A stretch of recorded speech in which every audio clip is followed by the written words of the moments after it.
Thunderset here, showing you guys a new, or it's not a new archetype, an archetype that's been in the game for a very long time, but we got new support. It's Mecha Phantom Beast. I've always tried to play with this archetype. I used to have one with Hamstrat and Birdman Joe. It was pretty strong. But there's a lot in this deck for me to unpack, so let's get started. One of the new cards we got, Mecha Phantom Beast Tetherwolf. He's very, very strong. You summon him and he summons a token next to him. All Mecha Phantom Beasts, if you don't know, as long as there's a token on the field, they can't be destroyed by battle or card effect. So he brings his own token. And he contribute a token during the damage step and gain 800 attacks. Super useful. So we have 3 of him. We have 3 Hamstrat. He's an older card. When you flip him face up, he summons 2 tokens, but he has to summon 2 tokens. He won't summon 1 if you have another on the field. And then we have Black Falcon. He's super useful. I wish I had more copies of him. When he attacks, he summons a token, and he can also tribute a token and switch a monster to defense or attack. And here we have Megaraptor. He's really useful in combination with this card, because when a token is summoned around him, he'll summon another token, so you're pretty much getting 2 tokens out of this trap. And he can tribute a token and search out any Mecha Phantom Beast you want from your deck. And now another new card, Blue Impala. It does so much, it's such a strong card. It's a tuner, level 3 tuner. Can only be used as a synchro summon for a machine type synchro monster, so that's important. And when it uses Mecha Phantom Beasts as the monsters, you can use them from your hand, so that's why we have all Mecha Phantom Beasts.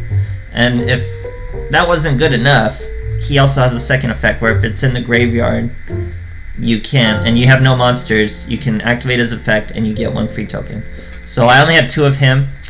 At first I was pretty upset about that, and I just added in a Dark Resonator, but after running the deck for a while, it just runs so well and so strong when you're not even synchro summoning that you won't even feel it if you only have 2. And then I added a Dark Resonator as a third. He opens up a few different synchro monsters that don't have to be machines, but you'd probably rather have a third Impala. And then we have a Doomsday, Fires of Doomsday, very strong card. I only have 1 copy. Add more if you got them, you can make room. It just sucks the tokens are only level 1, so they're hard to use for synchro summoning. And we have 2 Econs. Another new card called Token Sunday. Destroy all tokens you control, then destroy cards on the field up to the number of tokens destroyed by this effect. Kind of like Needle Sealing. Since with Needle Sealing, you're just going to be destroying tokens most of the time anyway, because your beast won't be killed by your own Needle Sealing. So if you have a Mecha Phantom Beast and 2 tokens, they summon a monster, you wipe your tokens and their beast. Kind of the same here, but you can target back row and stuff. I only put it in because I don't have a third Needle Sealing, but I actually turned out to really like it, so it's a pretty useful card. And then we have Aerial Recharge that will summon a token, but it costs a token or a Mecha Phantom Beast to stay on the field after. So for the Synchro Monsters, we have Karakuri Shogun Buri, because this guy can only do machine monsters, so here's a machine. You have him on the field, this in your hand, you already have a Buri. Mistworm, he's only brought out by Dark Resonator. He wouldn't be used in too many Mecha Phantom Beast decks. Here we have Powered Insector. He's a level 6 machine, so that's Blue Impala and Hamstrat in your hand. Then we have Mecha Phantom Beast Concoruda. He's a new card, new Mecha Phantom Beast. Tokens you control cannot be destroyed by battle or card effects, so he does like the reverse. He doesn't get the protection from the tokens, but he protects tokens. And if he dies on the field with the token, you can summon a Mecha Phantom Beast from the graveyard. But usually those effects are kind of hard to use, so he's just a 2400 beater at 7 stars again. And Gravity Warriors only opened up by Dark Resonator, so you won't see him in too many Mecha Phantom Beasts. But it's such a strong deck, even if you're not getting out these boss monsters, it's just so much destruction and so much destruction avoidance in this deck. It can do a lot, and it was really fun. So hope you guys enjoy the replays. So I forgot to go over the skill of this deck. We're using Beatdown because another thing exclusive to the Mecha Phantom archetype, when there's a token on the field, most of their monsters will gain levels, usually a lot, that will make them over the threshold for Beatdown, and that's how we utilize Beatdown. Now, the good thing is, this guy, Blue Impala, does not gain levels when there's a token on the field. It would be so hard to Synchro Summon if that were the case. So this is a pretty good hand. We have all we need. I choose a slower start. We could have gone with the Tetherwolf, but I choose the Hamstrat just to fuel these needle ceilings. He gets so many tokens. He's like a needle ceiling in a box. So we're just waiting to use our needle ceiling. Don't know what our enemy is. Oh, turns out they're Kawaki Miru. A deadly archetype, tier 0. He's going all out, summoning his Earn Knight. He's already protected from destruction, so I cannot use my needle ceiling. And here he's brought out a Sandman, who's capable of stopping my needle ceiling. So he's not threatening for lethal yet, even if it wasn't a Hamstrat and just a single monster. But Hamstrat gets his effect off. It's gonna save us from all damage from this turn. That's why Hamstrat's always just so worth it. He's just so strong. All his monsters are... Oh no, why did he discard? He didn't need to discard, but I guess he did. Accidentally misplay. Here we have our Tetherwolf. He gets floodgated, but his effect still goes off. You still gain the token. So that's useful. He's just such a strong card. Opens up my needle ceiling. He's not protected anymore. Uses his Sandman, and I chain my second needle ceiling to destroy his 2 monsters. Negated the first one by the Sandman. Set my Econ and my turn. He sets and ends. As with Kawaki Miru, when their resources are really drained like that, it takes a while for them to replenish. So here we are Synchro Summoning from our hand a Powered Insectron. His effect is he can't be destroyed, so almost like a Mecha Phantom, he fits well in the deck. But it's only for that one turn. Here we get Drowning Mirror Force, throws him back into our extra deck, which isn't too bad. We can bring him back out. Still floodgated, pull another card. It's a Falcon, Black Falcon. I wish I had more of these, he's very strong. I'd probably replace the Raptor. Summons a token on attack. Now during my turn or the enemy's turn, I'll be able to tribute that token and change a monster's position. Use beatdown for him since he's level 7 thanks to the token. 1500. Not the strongest monster in the world, but his effect is just so strong. 1500 is usually enough to get over most defense. Here, he's getting his Maximus out. Thankfully we have an Econ. Oh, or do we? We don't. All he has to do is reveal, destroy our Econ. Now, this is where Black Falcon comes in. Why do we need an Econ when we have Black Falcon? Bust his effect immediately. Switch him to defense. Safe for one more turn. Summon my Tetherwolf, get another token. Now he's stuck in a Maximus loop, and what that means is he's gonna just keep... Oh, I'm sorry. So here, he's level 7 thanks to the token being out. Use beatdown, he's 2000. Not enough to swing over the Maximus, but like I said, his effect in the damage step, he'll be able to tribute a token, gain 800 attack. And do it. He has a mirror wall that can also be triggered in the damage phase, stops my attack, we take big damage. So yeah, back to what I was saying, he's stuck in a Maximus loop. He's just gonna keep bringing the cord, skipping his draw phase just to fuel the Maximus to keep going. And Maximus is a strong monster. He uses his effect, kills my floodgated Tetherwolf, kills my face-up Tetherwolf. We're down to 1300. So he's just going to keep discarding that card and redrawing that card. Here, we use our Blue Impala's second effect, where if it's in the graveyard and you have no monsters, you can just activate it and get a free token. We draw a Fire of Doomsday, 2 more free tokens. That's a lot of defense against the Maximus. That's going to get us a token ahead. And that might just be enough for us to finish it the next turn. Activates his effect, does even better, targets our back row. We're able to just chain it. Now we have 2 tokens to play with. They work with Mecha Phantom Beasts. They're not the same level or type of token, but they work. There, I don't have any synchro that could have handled him.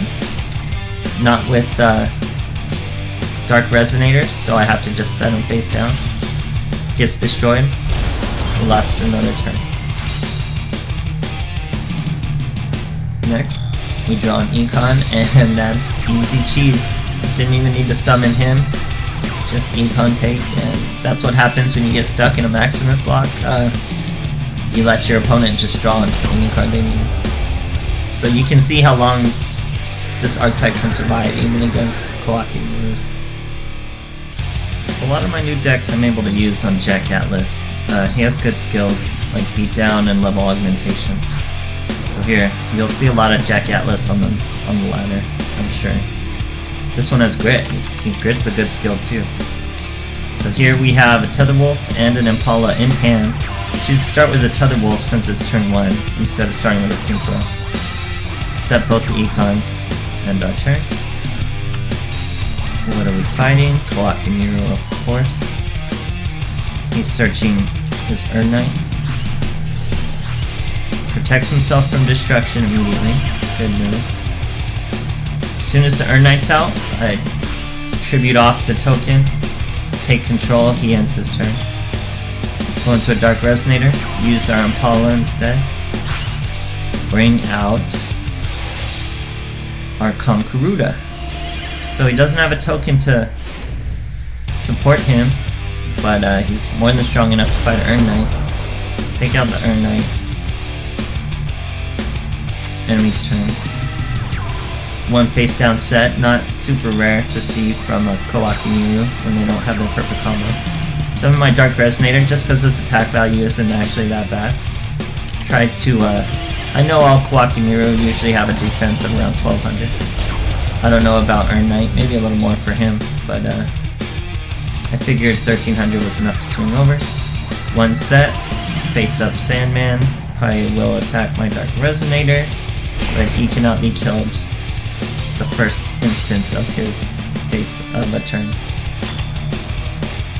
Pull Token Sunday, which means I wanted a token. I tried to summon one, he stopped me with Sandman, which is, you know, the 1-for-1 anyway.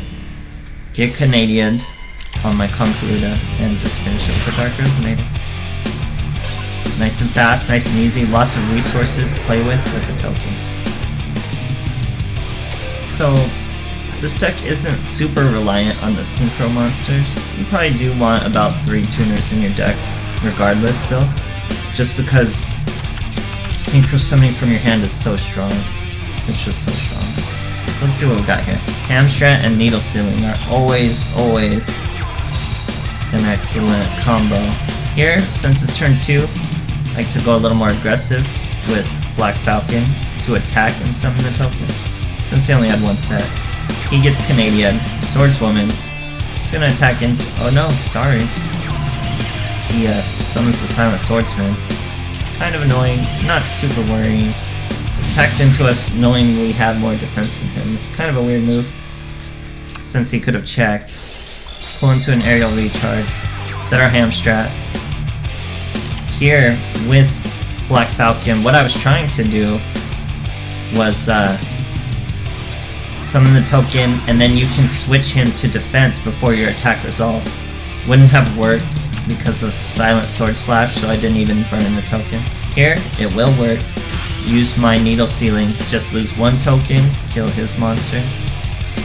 Use this, summon a whole nother token, but that triggers his Canadian. Sorry, everything's going so fast.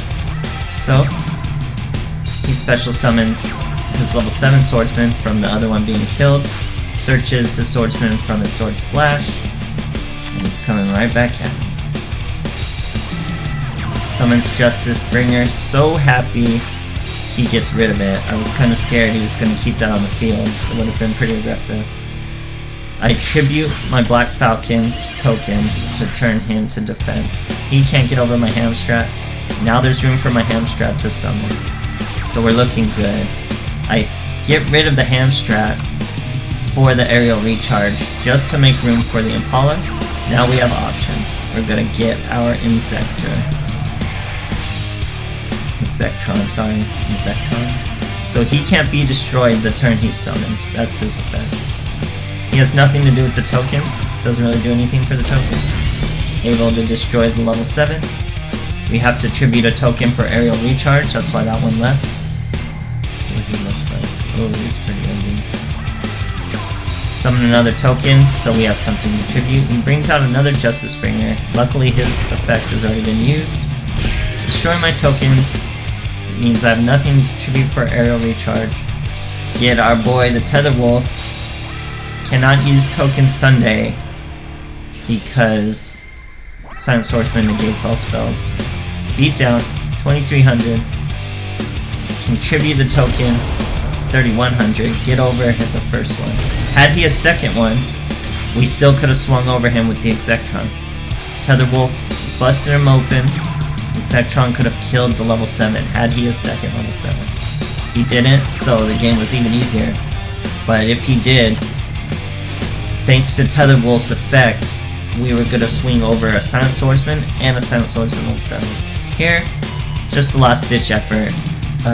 Uses willpower to bring the Swordsman back. I played around like Wall D and stuff. It was so Tetherwolf, crazy strong, makes the whole archetype.